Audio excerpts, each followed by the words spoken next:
Sean bienvenidos a esta sesión dedicada a uno de los textos más influyentes y determinantes de la historia del pensamiento occidental, la Metafísica de Aristóteles. A lo largo de los próximos minutos nos adentraremos en la arquitectura conceptual con la que el estagirita se propuso descifrar la estructura última de la realidad, de todo cuanto es. Comencemos por el principio, y en este caso el principio no es una definición teórica, sino la historia misma del nombre de esta disciplina. La forma en que esta obra magna recibió su título es, en sí misma, una profunda lección sobre cómo el azar y la necesidad se entrelazan en la historia del conocimiento. Como podemos observar en esta línea temporal, la mera supervivencia de estos escritos pende de un hilo. Fue una auténtica odisea. Tras la muerte de Aristóteles, sus manuscritos pasaron por varias manos y, lo que es más asombroso, permanecieron ocultos durante casi 2 siglos en un sótano en Asia Menor, a merced de la humedad y el olvido. Su redescubrimiento y posterior traslado a Atenas y finalmente a Roma es uno de los grandes azares afortunados de la historia de la cultura. Pues bien, una vez en Roma, el erudito Andrónico de Rodas se enfrentó a la monumental tarea de ordenar la biblioteca aristotélica. Al llegar a un conjunto de 14 rollos que carecían de un título específico, tomó una decisión puramente pragmática, una decisión de bibliotecario. Los colocó justo después de los tratados sobre la naturaleza, sobre la physis, y en griego, lo que va después de la física se dice metatafísica. De este criterio de ordenación nació el término que designaría la rama más fundamental de la filosofía. Y aquí es donde el azar se revela providencial. Lo que comenzó como una simple etiqueta editorial adquirió un significado mucho más profundo. La metafísica pasó de ser lo que se lee después de la física, a ser la ciencia que estudia aquello que está más allá de lo físico, aquello que sirve de fundamento a la realidad sensible. Lo que es posterior en el orden del aprendizaje resulta ser lo primero en el orden del ser. Es crucial señalar que Aristóteles nunca utilizó el término metafísica. Para él, esta disciplina era la filosofía primera. ¿Y por qué primera? Porque su objeto de estudio no es una parcela de la realidad, como en las ciencias particulares. La biología estudia el ser vivo, la matemática estudia el número, pero la filosofía primera estudia el ser en cuanto ser, los principios más universales que rigen todo lo existente. Es, por tanto, la ciencia suprema. Ahora bien, ¿cuál es el punto de partida de Aristóteles para embarcarse en esta investigación tan abstracta? No parte de una definición compleja, sino de una observación empírica, casi antropológica, sobre nuestra propia naturaleza.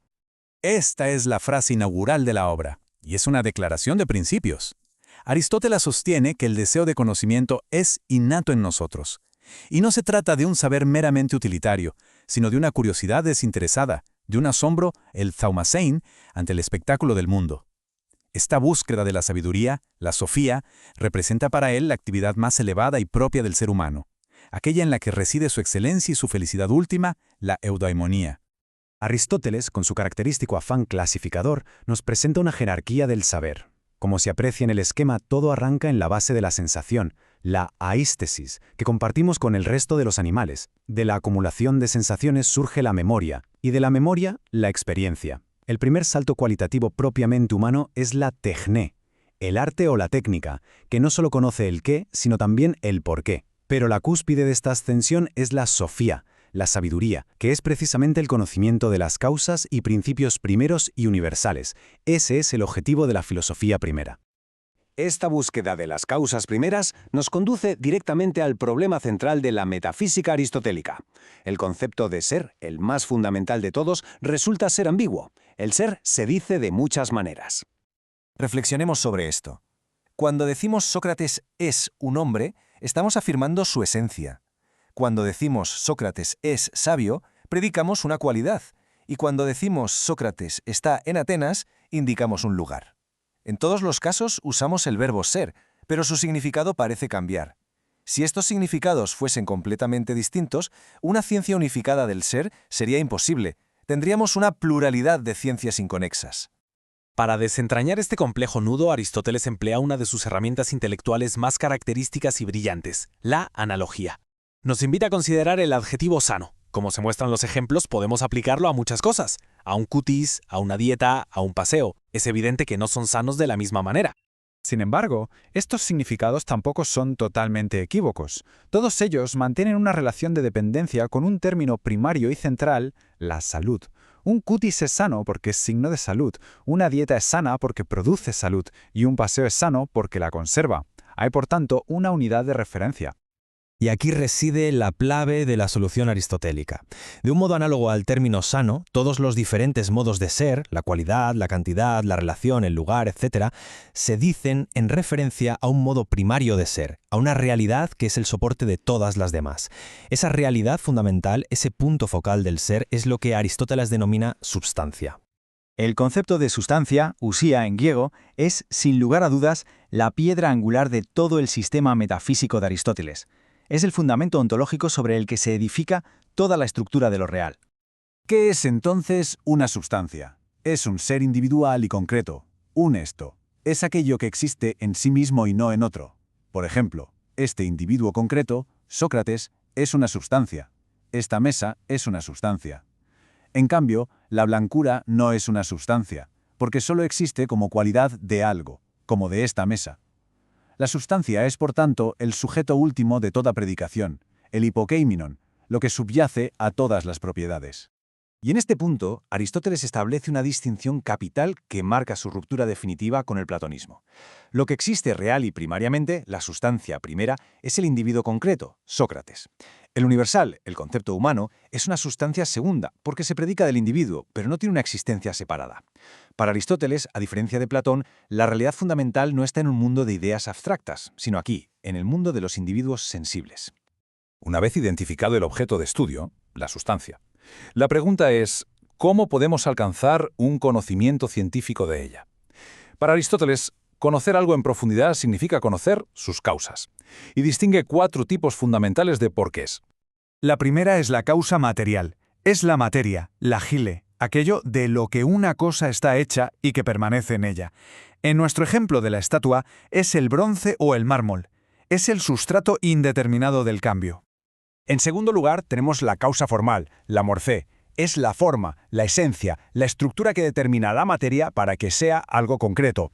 Es la idea en la mente del escultor que se impone sobre el bronce para convertirlo en una estatua y no en otra cosa. La tercera es la causa eficiente. Es el agente externo que inicia el proceso de cambio o movimiento. En nuestro caso, es el propio escultor, con sus manos y sus herramientas, quien transforma el bloque de bronce en una estatua. Y finalmente, llegamos a la causa que para Aristóteles es la más importante, y la que dota de inteligibilidad a todo el proceso, la causa final, el telos. Es el fin, el propósito, aquello para lo cual algo se hace. Una estatua se esculpe para honrar a un dios, para conmemorar una victoria. Este fin es lo que guía toda la acción del escultor y le da sentido. La naturaleza para Aristóteles está profundamente orientada a fines. La aplicación de esta doctrina de las 4 causas, no ya a un objeto particular sino a la totalidad del cosmos, conduce a Aristóteles a la cumbre de su especulación metafísica, la demostración de la existencia de una causa primera del universo. El argumento es de una lógica rigurosa. En el universo observamos movimiento. Todo lo que se mueve es movido por otro. Esta cadena de motores y móviles no puede prolongarse hasta el infinito, pues en tal caso el movimiento sería inexplicable. Por tanto, debe existir un primer motor que mueva sin ser movido, un akineton. Este primer motor ha de ser acto puro, sin mezcla de potencialidad, pues si no, necesitaría de otro para actualizarse.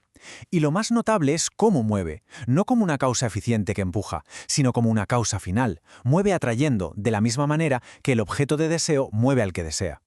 ¿Y cuál puede ser la actividad de este ser perfecto, eterno y puramente actual? Solo puede consistir en la actividad más excelsa que existe, el pensar. Ahora bien, un ser perfecto solo puede pensar en el objeto más perfecto, y el objeto más perfecto es el mismo. Por consiguiente, la actividad del primer motor es una pura autocontemplación, un pensamiento que se piensa a sí mismo. Noesis noeseos. Es de suma importancia comprender que este primer motor, al que Aristóteles llama Theos o Dios, no debe confundirse con el Dios personal y creador de las religiones monoteístas. No es un Dios que crea el mundo a partir de la nada, ni interviene en la historia, ni se preocupa por los asuntos humanos. Es un principio metafísico impersonal, un intelecto puro y autosuficiente que garantiza el orden y la racionalidad del cosmos, pero que permanece eternamente absorto en su propia contemplación. La metafísica de Aristóteles nos lega, pues, esta profunda cuestión final. Si el universo no es un caos, sino un cosmos ordenado, cuya estructura culmina en un principio de pura inteligibilidad, ¿no sugiere esto algo profundo sobre nuestra propia capacidad de conocer?